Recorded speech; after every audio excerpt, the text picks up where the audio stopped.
ঠিকাদাৰ ঠিকাদাৰ বুলি ক'লে বহুতে ভাবে ইয়াৰ চাগে বহুত টকা, কিন্তু বহুতে নাজানে যে ঠিকাদাৰে নিজে কম দামী সুৰা খায় আৰু আনক ৰেড লেবেল উপহাৰ হিচাপে দিয়ে। কাৰণ ঠিকাদাৰে নিজৰ মৰ্যাদা জীয়াই ৰাখিবলৈ নিজকেই পিছত থব বিচাৰে। ঠিকাদাৰৰ ডিঙিত থকা সোণৰ চেইনডাল কোনো আভিজাত্যৰ চিন নহয়, ই মাথো অফিচৰ গেট পাছ। বাহিৰত ৰেছপেক্ট, ভিতৰত EMIৰ অসহ্য চাপ।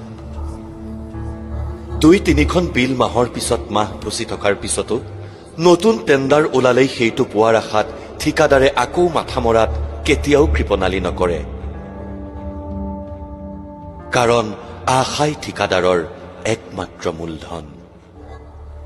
ঘৰৰ মানুহে কয় শ্বপিঙলৈ যাম, ট্ৰেভেল কৰিম। ঠিকাদাৰৰ মুখত মাথো এটি সেমেকা হাঁহি আৰু কয় এইবাৰ বিল পালে নিশ্চয় যাম। কাৰণ ঠিকাদাৰৰ ভাষাত ভাল সময় মানেই হৈছে বিল পাছ। লোনৰ টকা উভতাব নোৱাৰি ফোনটো বাজিলেই ঠিকাদাৰৰ বুকুখন কঁপি উঠে। ডিপ্ৰেছনৰ মেডিচিন লয়, কিন্তু চিন্তাবোৰৰ কোনো অন্ত নাই। ৰাতি টোপনি উৰি যায়। যোগ বিয়োগৰ হিচাপ কৰোঁতে বহু নিদ্ৰাহীন নিশা পাৰ হয়। তথাপিও পুৱা হলে আকৌ থিয় হয় ঠিকাদাৰ। কাৰণ হাত দাঙি দিলে ঠিকাদাৰৰ ওপৰত ভৰসা কৰা মানুহবোৰৰো আশা ভাগি যাব।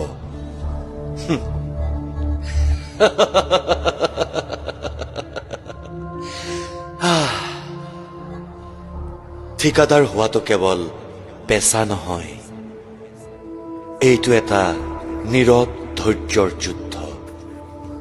দেখাত হাঁহি, নীৰৱে প্ৰতিপল যুদ্ধ কৰি মুখত এটা আশাৰ হাঁহি আৰু সাহসেৰে থিয় হৈ থকা যোদ্ধাজনেই হল ঠিকাদাৰ।